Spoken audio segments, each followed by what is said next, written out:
ہمارا تو یہ مسئلہ ہے کہ کہتے ہیں کہ میری 99 باتیں مانی ہیں، ایک نہیں مانی، لہذا میرا تعلق ہی کوئی نہیں۔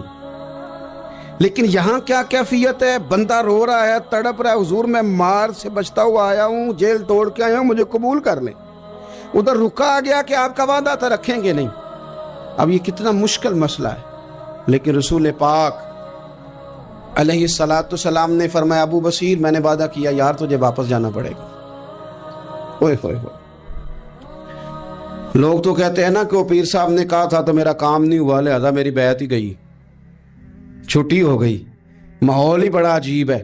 حضور نے فرمایا واپس جا، لیکن جے کر یار دے نام دا ملے مینا، پھر انہوں چولی پا لئیے مینے نو پنجے سٹیے نہ۔ جے کر یار دے نام دا، سامنے والے نے تانا سمجھ کے دیا تھا پر یار کے نام کا تھا نا، اس نے کہا لا صحیح سونے کے نام کا ہے نا، تانا ہوا تو کیا ہوا۔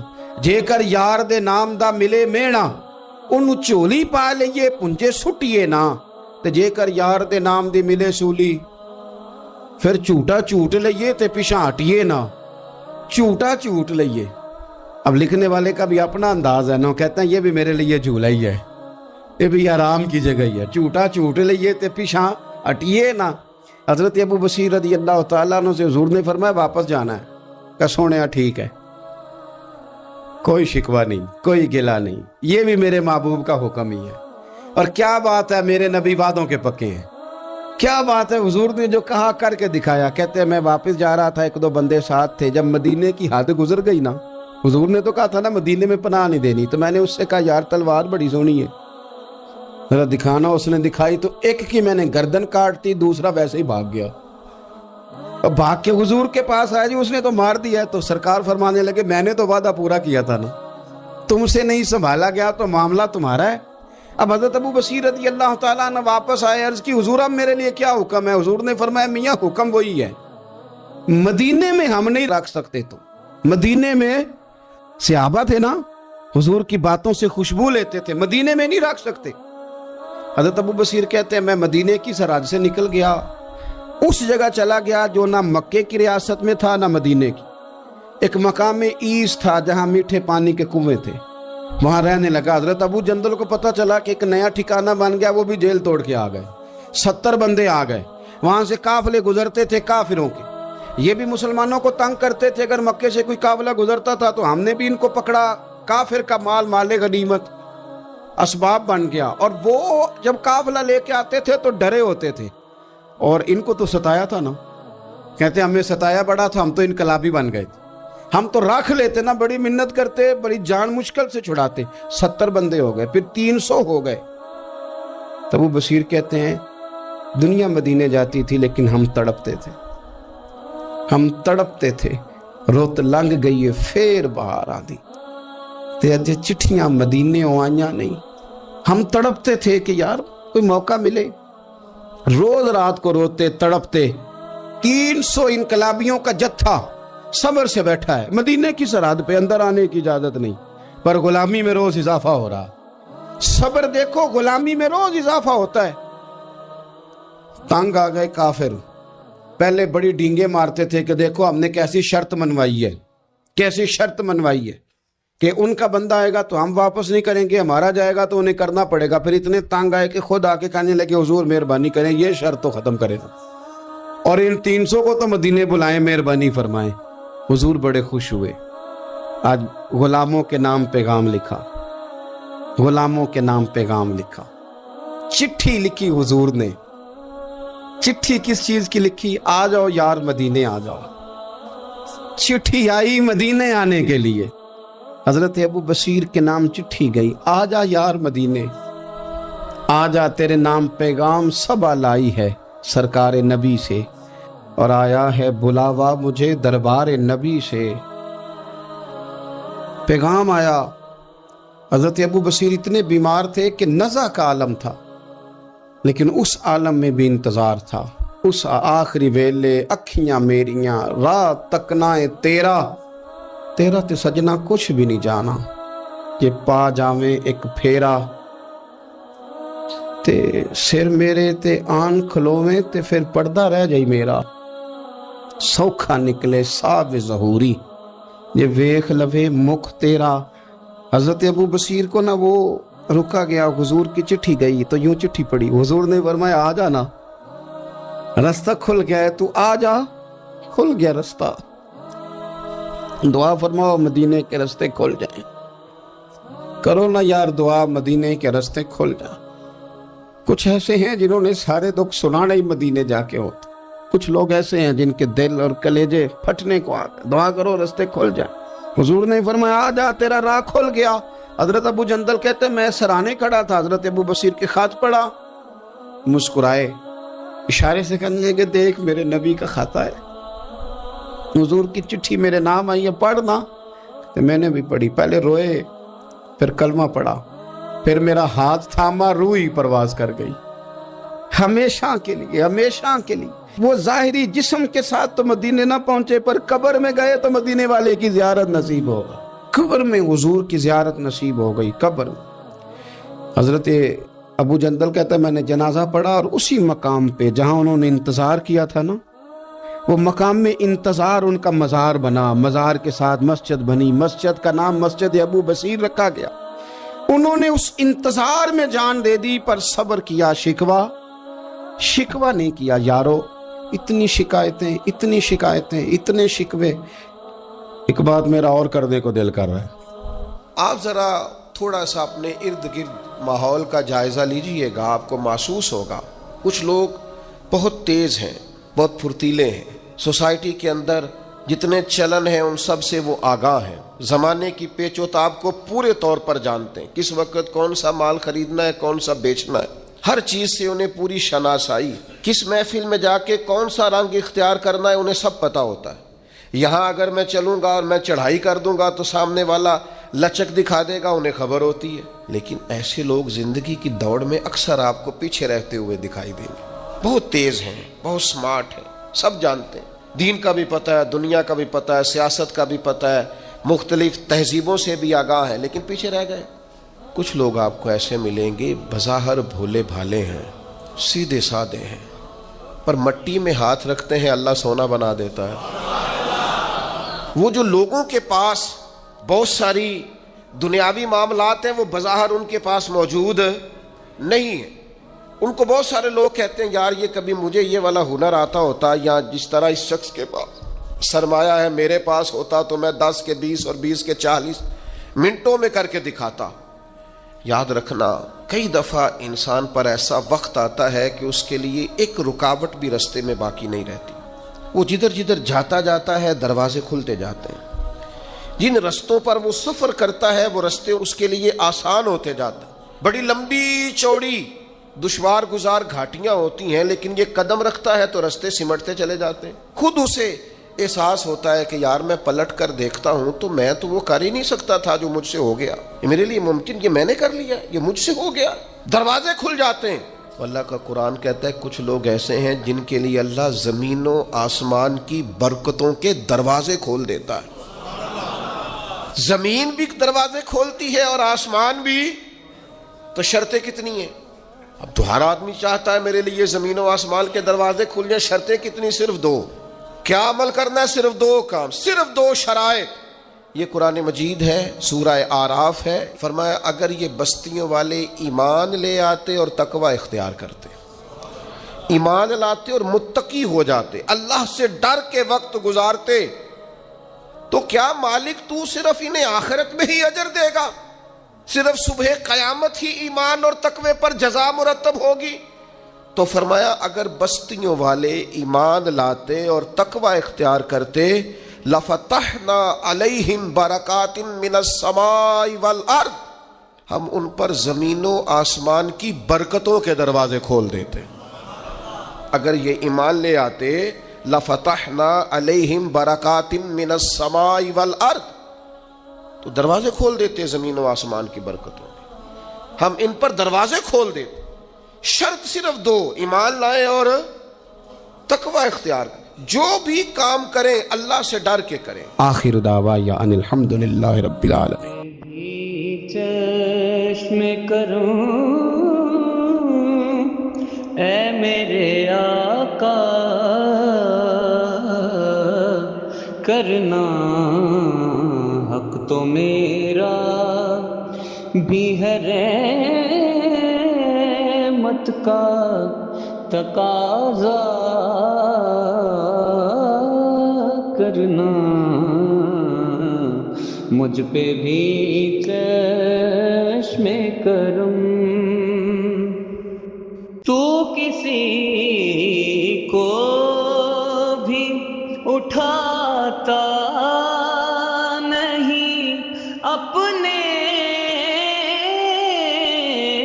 در سے، تو کسی کو بھی اٹھاتا نہیں اپنے در سے، کہ تیری شان آقا، کہ تیری شان کے شایا نہیں ایسا کرنا، مجھ پہ بھی چشم کرم۔ یہ تیرا کام ہے اے آمنہ کے در یتیم، یہ تیرا کام ہے اے آمنہ کے در یتیم، ساری امت کی شفاعت تن تنہا کرنا، ساری امت کی شفاعت تن تنہا کرنا، مجھ پہ بھی